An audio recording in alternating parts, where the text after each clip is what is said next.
Hello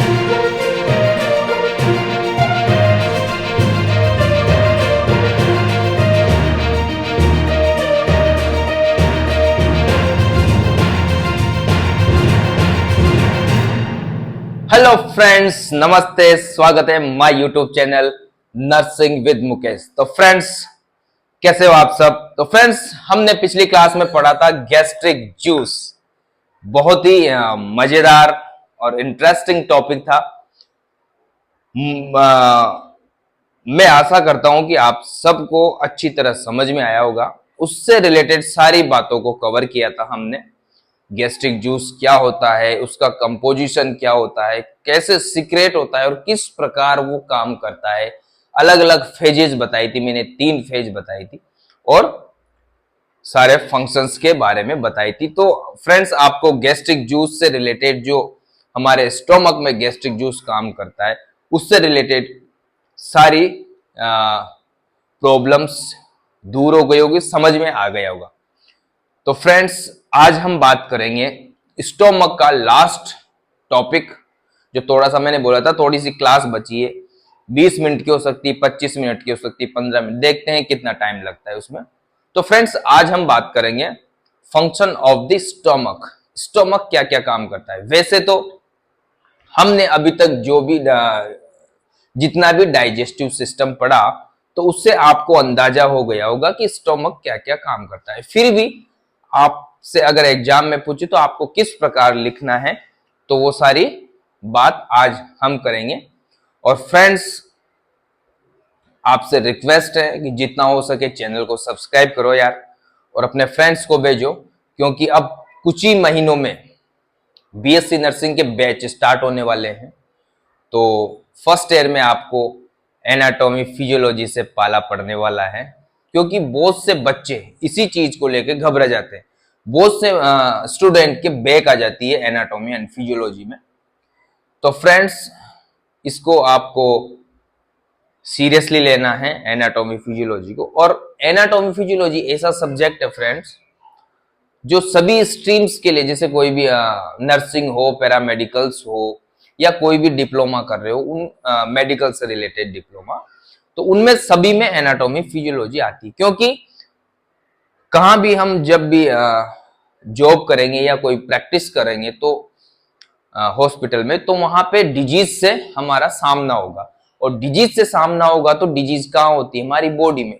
तो अगर हमें हमारी बॉडी के बारे में पता नहीं, हमारे सिस्टम्स के बारे में पता नहीं, तो हम डिजीज को कैसे डिफाइन कर पाएंगे, कैसे उसका ट्रीटमेंट कर पाएंगे। तो फ्रेंड्स, जितना हो सके वीडियो को शेयर किया करो। तो बिना किसी रुकावट के स्टार्ट करते हैं आज का topic, function of the stomach. तो डाल देते हैं हेडिंग,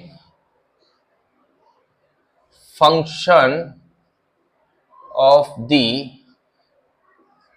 स्टोमक।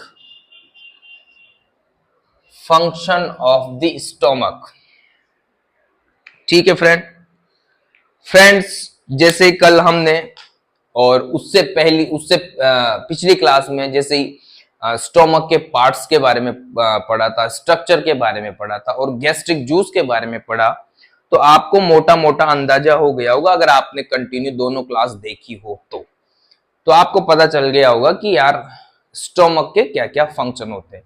फिर भी हम बात करेंगे, 7-8 फंक्शंस होते हैं स्टोमक के, जिससे आपका माइंड एकदम क्लियर हो जाएगा, आपके सारे डाउट खत्म हो जाएंगे। तो फ्रेंड्स, स्टोमक के फंक्शन में सबसे पहले हम बात करेंगे, फिर मैं अभी एक काम करता हूं, जितने भी फंक्शन है एक बार उनकी हेडिंग डाल देता हूं, फिर उनकी डिटेल में बात करते हैं अपन, ठीक है।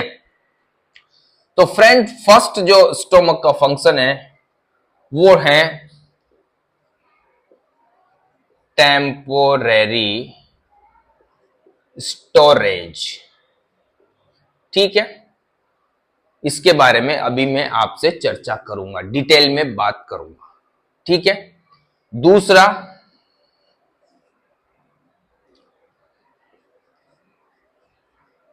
मैकेनिकल ब्रेकडाउन, किसका, फूड का। यहां भी किसका, टेम्पररी स्टोरेज, फूड का। पूरा नहीं लिखा मैंने, temporary storage of food, mechanical breakdown of food. तीसरा, केमिकल डाइजेशन, किसका? फूड का, chemical digestion of food. Fourth, non specific defence against microbes, non specific defence against microbes. Friend, fourth number पे है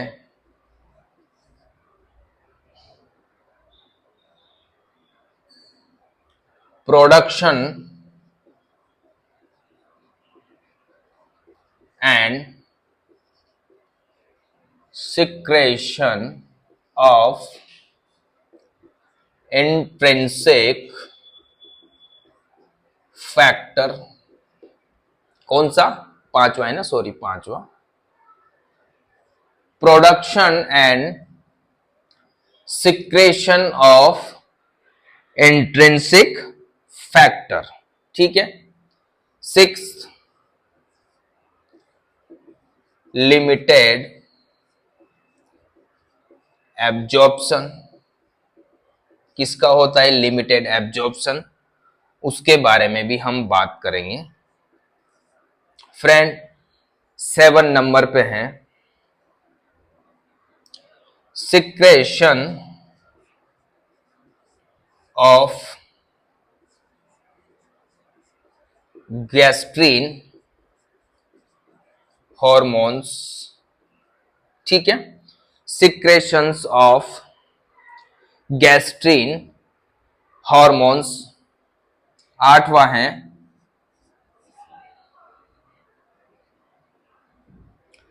preparation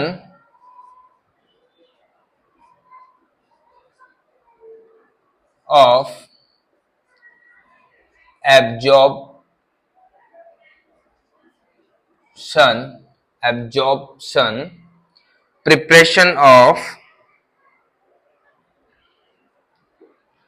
preparation of absorption of iron. ठीक है। 9th है regulation of passage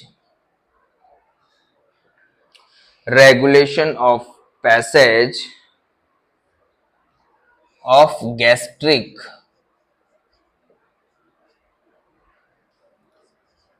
content into the duodenum। ठीक है friends, यहां तक कोई दिक्कत नहीं होगी। ये हैं फंक्शन। कितने फंक्शन बताए मैंने? 9 फंक्शन। स्टोमक के 9 फंक्शन के बारे में मैंने यहां पे लिखा है। ये 9 फंक्शन हैं जो हमारा स्टोमक काम करता है। अब एक एक को अपन डिटेल में पढ़ेंगे या डिटेल में बात करेंगे। फर्स्ट बात करते हैं हम फ्रेंड्स, एक बार बता दूं मैं क्या क्या है।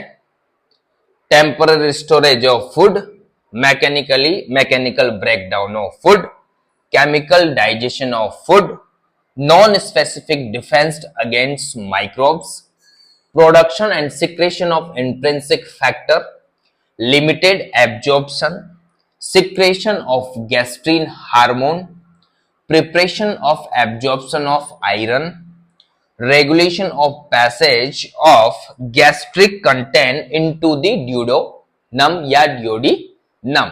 तो फ्रेंड्स, अब एक एक की बात करते हैं। फर्स्ट हम बात करेंगे temporary storage. Temporary storage means कुछ समय के लिए भोजन को पेट, हमारा जो स्टोमक है, वो क्या करता है? स्टोर करता है। क्यों करता है स्टोर? फ्रेंड्स, जैसे वो स्टोर करेगा तभी तो, अगर रुकेगा नहीं, मान लो जैसे खाया, डिओडिनम में चला गया, तो जो उसका चर्मिंग है, जो स्मूथ मसल उसका चर्मिंग करती है, उसको मथती है, और जो गैस्ट्रिक जूस जैसे कि एंजाइम और पेप्सिन वहां पे अपना काम करते हैं, तो वो नहीं कर पाएंगे अगर उसका टेम्पररी स्टोरेज नहीं होगा। तो हमारा जो स्टोमक है वो फूड को कुछ समय के लिए रोकता है, जिससे प्रॉपर उसका चर्मिंग हो जाए और प्रॉपर उसमें गैस्ट्रिक जूस मिक्स हो जाए। ठीक है, यहां तक कोई दिक्कत नहीं होगी। तीसरी बात करते हैं फ्रेंड हम मैकेनिकल ब्रेकडाउन। मैकेनिकल ब्रेकडाउन की बात करें तो फ्रेंड, तीन मसल हैं, स्मूथ मसल्स, लॉन्गिट्यूडिनल, सर्कुलर और ऑब्लिक मसल्स। तीनों क्या करती है? चर्मिंग का काम करती है, चर उसको एकदम मथती है। ठीक है, तो इसी को ही मैकेनिकल ब्रेकडाउन बोलते हैं। तो ये कहां पे होता है? ये पेट पे होता है। तो एक तरह से पेट का या स्टोमक का फंक्शन है, जिससे क्या होगा? चर्मिंग होगी, फिर उसमें क्या है, जो चर्मिंग होने के बाद उसमें जो गैस्ट्रिक जूस मिलता है, तो वो क्या बन जाता है फ्रेंड्स? वो बन जाता है काइम। ठीक है, वो ध्यान रखना, बोलस फिर काइम बनता है। फिर केमिकल डाइजेशन की बात करें फ्रेंड, केमिकल डाइजेशन, जो भी एंजाइम है, सिर्फ एक चीज का डाइजेशन होता है स्टोमक में, जो पेप्सिन होता है फ्रेंड। जो पेप्सिनोजेंस मैंने बात की थी, गैस्ट्रिक जूस में पेप्सिनोजेंस होते हैं, जो किसको एक्टिवेट करते हैं? पेप्सिन को एक्टिवेट करते हैं। तो ये जो पेप्सिन है फ्रेंड, जो पेप्सिन है वो क्या करता है? प्रोटीन को ब्रेक करता है, प्रोटीन को ब्रेक डाउन करता है स्मॉल मॉलिक्यूल्स में, या उसका डाइजेशन करता है, उसको स्मॉल मॉलिक्यूल्स में ब्रेक डाउन करते हैं, जिसे पेप्टाइड्स, पेप्टाइड्स कहा जाता है, पेप्टाइड्स मॉलिक्यूल कहा जाता है। तो यहां तक कोई दिक्कत नहीं होगी, केमिकल डाइजेशन हो गया। उसके बाद फ्रेंड हम बात करें नॉन स्पेसिफिक डिफेंस। यहां पे नॉन स्पेसिफिक दो तीन बार शब्द आ चुका फ्रेंड, इसके बारे में भी थोड़ा सा मैं बता दूं। नॉन स्पेसिफिक का मतलब कोई स्पेशल या स्पेसिफिक ऑर्गेनिज्म या माइक्रोब्स नहीं। जैसे कोई किसी भी बीमारी के लिए अपन स्पेसिफिक वैक्सीनेशन देते हैं, या स्पेसिफिक उसको इम्यूनिटी प्रोवाइड कराने के लिए कोई वैक्सीन प्रोवाइड करते हैं, जैसे टीबी के लिए देते हैं, हाँ, बीसीजी। तो इसलिए वो स्पेसिफिक इम्यूनिटी होगी, स्पेसिफिक डिफेंस प्रोवाइड करवाता है। बट यहां पे क्या है, फूड के साथ कोई भी माइक्रोब्स जाता है, फूड के साथ कोई भी माइक्रोब्स जाता है, तो उसको क्या करती है? उसके अगेंस्ट हमें एक तरह से डिफेंस प्रोवाइड करवाती। क्या प्रोवाइड करवाती है फ्रेंड? डिफेंस प्रोवाइड करवाती, जैसे कि हाइड्रोक्लोरिक एसिड। जो हाइड्रोक्लोरिक एसिड है वो क्या करता है? माइक्रोब्स को क्या करता है? हमें माइक्रोब्स, उनको माइक्रोब्स को किल करता है। कौन? HCl। कई बार क्या होता है फ्रेंड्स, जब ऐसा होता है कि स्टोमक में कुछ ऐसे इरिटेंट्स या टॉक्सिन्स या ऐसे कुछ माइक्रोब्स आ जाते हैं, जिनका HCl से भी उनको खत्म नहीं किया जा सकता, या HCl से थोड़ा बहुत उनको खत्म करने के बाद अगर कुछ बच जाते हैं, थोड़ा टॉक्सिसिटी बढ़ जाती है स्टोमक में, तो हमारे स्टोमक में एक तरह से क्या होता है? एक रेस्पॉन्स होता है, जिससे क्या होगा? वॉमिटिंग हो जाती है। क्या हो जाती है? उल्टी हो जाती है। तो वो क्या है, जो भी गंदी चीज है या जो भी टॉक्सिन्स है वो बाहर निकल जाते हैं वॉमिटिंग के द्वारा। तभी तो ऐसा होता है ना कि कई बार फूड पॉइजनिंग हो जाता है, खाना खाया पेट में फूड, तो वॉमिटिंग, डायरिया हो जाता है। कुछ भोजन अगर इंटेस्टाइन में चला जाता है तो वो डायरिया के द्वारा होता है, फिर अगर बाहर निकलना हो तो वो वॉमिटिंग के द्वारा बाहर निकलता है। तो फ्रेंड्स, यहां तक कोई दिक्कत नहीं होगी। नॉन स्पेसिफिक डिफेंस, जो हमें स्टोमक क्या करता है? एक रेस्पॉन्स देता है वोमिटिंग के द्वारा, जिससे सारा टॉक्सिन्स या सारा जो टॉक्सिक कंटेंट है वो बाहर निकल जाता है। ठीक है, यहां तक फ्रेंड कोई दिक्कत नहीं होगी। ये चार फंक्शन आपको समझ में आ गए होंगे। उसके बाद हम बात करें friend production of intrinsic factor. Friends, पिछली क्लास में मैंने जब आपको क्या बताया था, पिछली क्लास में मैंने आपको गैस्ट्रिक जूस बताया था। तो गैस्ट्रिक जूस में फ्रेंड्स मैंने आपको बताया था इंट्रिंसिक फैक्टर। तो जो इंट्रिंसिक फैक्टर है वो कहां से आता है फ्रेंड? जो इंट्रिंसिक फैक्टर है वो कौन सिक्रेट करती है? Parietal cell. कौन करती फ्रेंड? जो पेराइटल सेल होती है वो इंट्रिंसिक फैक्टर का प्रोडक्शन एंड सिक्रेशन करती है। तो ये कहां पे होती है? हमारी स्टोमक की म्यूकोसा में या गैस्ट्रिक म्यूकोसा में होती है।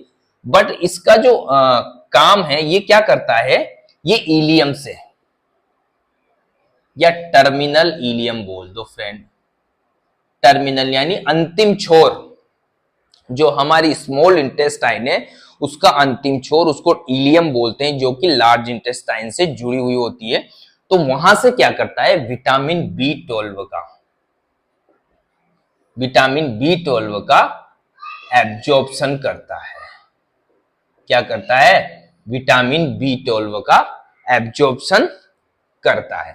फ्रेंड्स, इस इंट्रिंसिक फैक्टर की वजह से, इस इंट्रिंसिक फैक्टर की वजह से विटामिन बी12 का एब्जॉर्प्शन नहीं होगा।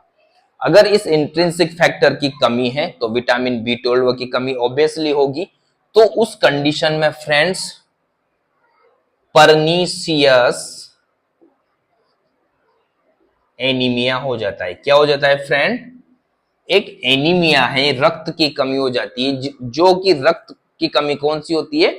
परनीसियस एनीमिया बोलते हैं, जिससे विटामिन बी12 साइनोकोबालामिन उसकी कमी हो जाती है। ये महिलाओं में ज्यादा होती है पुरुषों की अपेक्षा, क्योंकि ये स्पेशली एक थायराइड प्रॉब्लम से जुड़ी ऑटो इम्यून टाइप की होती है। ऑटो इम्यून जो कि थायराइड जैसी डिजीज होती है उनसे जुड़ी हुई होती है। ठीक है फ्रेंड्स, तो यहां तक कोई दिक्कत नहीं होगी।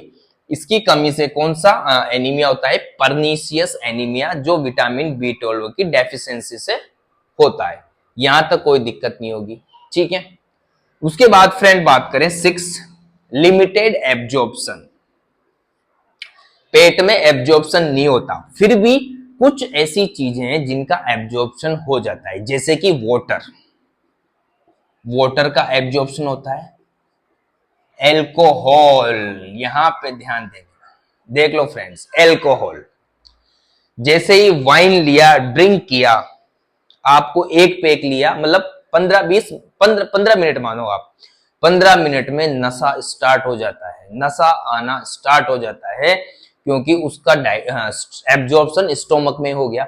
अगर मान लो बाद में उसका एब्जॉर्प्शन होता तो 2 घंटे 3 घंटे बाद आपको नशा चढ़ता। ठीक है, तो इसका एब्जॉर्प्शन यही खत्म हो जाता है और 2-3 घंटे बाद तो आप एकदम फ्री हो जाते हो पी पुआ के। जैसे 1-2 घंटा वो आपका नशा कम हो जाता है, वो अलग बात होती, पागल होना, बावड़े हो जाना बहुत ज्यादा पी के। ठीक है, तो फिर लीवर को वो समस्या देता है। वाटर का एब्जॉर्प्शन, और कुछ लिपिड्स होते हैं, और वाटर सोल्यूबल या सोल्यूबल ड्रग्स होती है। कुछ ड्रग्स है मान लो जो स्टोमक के लिए बनी हो, मान लो जैसे पेंटॉप, मेरे को लगता है पेंटॉप, इतना मुझे आइडिया नहीं, पर पेंटॉप हो सकता है, क्योंकि गैस्ट्रिक प्रॉब्लम को वो हमारे HCl को जो इसकी उसको एसिड को कम करती है, तो वो शायद हो सकती है ड्रग्स यहाँ पे एब्जॉर्ब हो जाए। तो फ्रेंड्स ये ध्यान रखना, वाटर, एल्कोहल, लिपिड और कुछ ड्रग्स होती है। आपसे कोई ड्रग्स पूछे नहीं, अगर पूछेगा तो इसके बारे में बाद में डिटेल में बात कर लेंगे हम, जब ड्रग्स पढ़ेंगे तो सब बातें करेंगे। ठीक है, यहां तक कोई दिक्कत नहीं होगी, लिमिटेड एब्जॉर्प्शन होता है स्टोमक में। ठीक है, नेक्स्ट बात करें हम सिक्रेशन ऑफ गैस्ट्रीन। गैस्ट्रीन क्या करता है फ्रेंड? हमने बात की थी पिछली क्लास में, जब फेजेज पढ़ी थी, क्या फेजेस पढ़ी थी, गैस्ट्रिक जूस का सिक्रेशन किस प्रकार होता है? तो 3 फेज में होता है, सेफेलिक, गैस्ट्रिक और इंटेस्टाइनल। तो गैस्ट्रिक फेज पढ़ी थी, तो उसमें फ्रेंड्स जो गैस्ट्रिक म्यूकोसा है वहां पे एक सेल होती है, कौन सी? Entero endocrine. कौन सी होती है फ्रेंड? Entero endocrine. वो क्या करती है? गैस्ट्रीन का सिक्रेशन करती, कहां पे? ब्लड स्ट्रीम में। ये हार्मोन है फ्रेंड्स, ये एंजाइम नहीं है, हार्मोन है, क्योंकि ये किसके द्वारा? Enteroendocrine. और एंडोक्राइन जो ग्लैंड होती है वो डायरेक्ट अपने सिक्रेशन को कहां डालती है, ब्लड स्ट्रीम में डालती है। तो ये गैस्ट्रिन को ब्लड स्ट्रीम में डालती है और ब्लड स्ट्रीम जैसे ही ब्लड स्टोमक को ब्लड सप्लाई करता है तो ये गैस्ट्रिन क्या करता है, जो गैस्ट्रिक ग्लैंड होती है उनको स्टिमुलेट करता है या उनको एक्टिव करता है या उनको कहता है कि भाई गैस्ट्रिक जूस निकालो, ठीक है। तो ये क्या है, इसकी वजह से गैस्ट्रिक जूस निकलता है, ठीक है। यहां तक कोई दिक्कत नहीं होगी friends. Secretion of gastrin hormone, ये काम कौन करता है, स्टोमक में होगा ना, क्योंकि स्टोमक की म्यूकोसा ने किया तो स्टोमक। प्रिपरेशन, नेक्स्ट बात करें अपन, preparation of absorption of iron. Iron friends मैं आपको बता दूं, आयरन का जो एब्जॉर्प्शन होता है वो होता है स्मॉल इंटेस्टाइन में। कहां होता है इसका एब्जॉर्प्शन, स्मॉल इंटेस्टाइन में।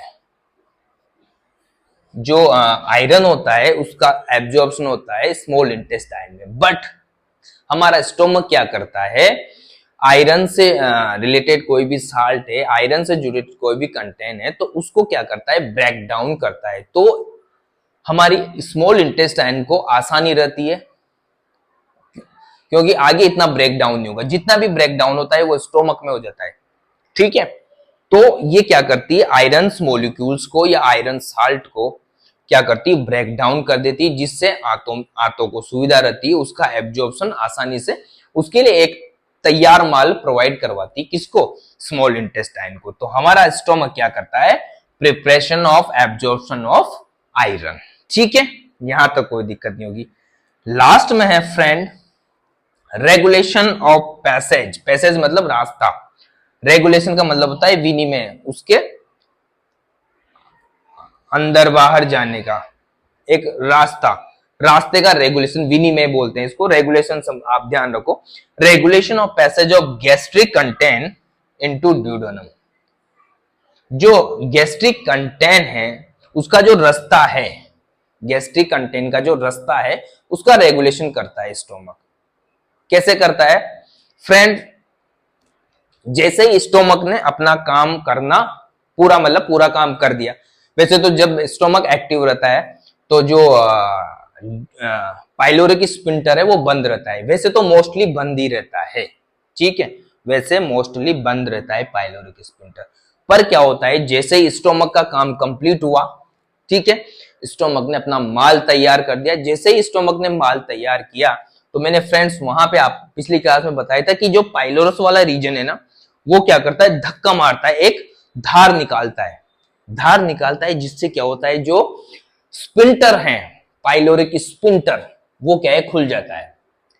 पाइलोरिक स्पिंटर खुल जाता है, खुल के वो सारा कंटेंट किसमें चला जाता है, सारा काइम स्मॉल इंटेस्टाइन में यानी ड्यूडेनम में चला जाता है। फिर वापस जाने के बाद बंद हो जाता है। अगर बंद नहीं होगा तो वापस जो स्मॉल इंटेस्टाइन का कंटेंट है तो वो एक तरह से रीगर्जिटेट होगा, बैकफ्लो को भी प्रिवेंट करता है कौन, पाइलोरिक स्फिंक्टर। तो एक तरह से क्या है, ये रेगुलेशन करता है इस रास्ते का, जो रास्ता है स्टोमक से आंत में जाने का या स्टोमक से हमारे ड्यूडेनम में जाने का जो रास्ता है उसका रेगुलेशन करता है। तो फ्रेंड्स यहां तक कोई दिक्कत नहीं होगी, मैंने मेरी तरफ से आपको समझाने में कोई कमी नहीं रखी। अगर आपको ऐसा लगता है कि कोई कमी है तो फ्रेंड्स कमेंट करके बताओ। ये था फंक्शन ऑफ स्टोमक,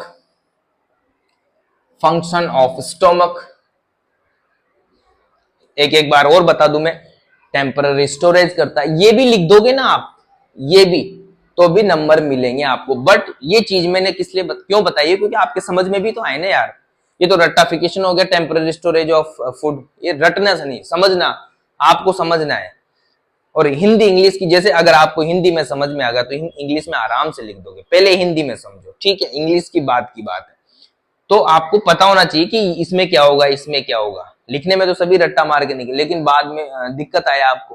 तो एक बार बता दो, temporary storage of food, mechanical breakdown of food, chemical digestion of food, non specific defence against microbes. ये चीजें लिख दोगे ना आप, HCl एसिड, पेप्सिन, थोड़ा थोड़ा एक लाइन, तो भी आपको शानदार नंबर मिलेंगे इसमें।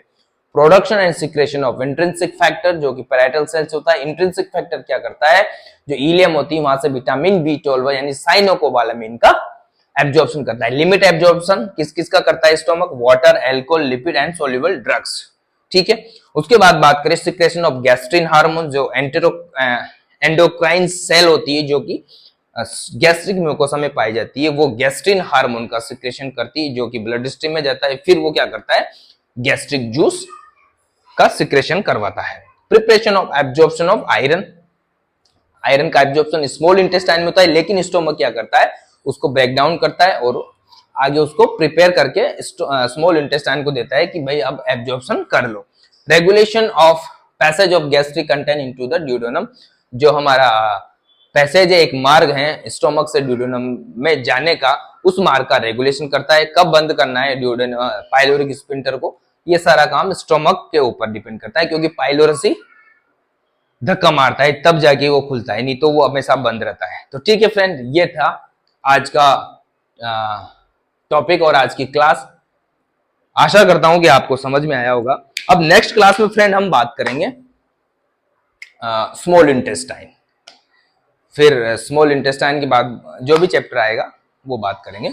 तो फ्रेंड नेक्स्ट क्लास में पढ़ेंगे हम स्मॉल इंटेस्टाइन। तो फिर मैं आपसे कहूंगा कि फ्रेंड्स जितना हो सके वीडियो को शेयर किया करो, तो और भी आपके फ्रेंड्स को, आपके कलीग्स को इसका फायदा मिले। तो फ्रेंड्स मिलते हैं फिर नेक्स्ट क्लास में स्मॉल इंटेस्टाइन लेके, तब तक के लिए bye, love you, take care. चलो।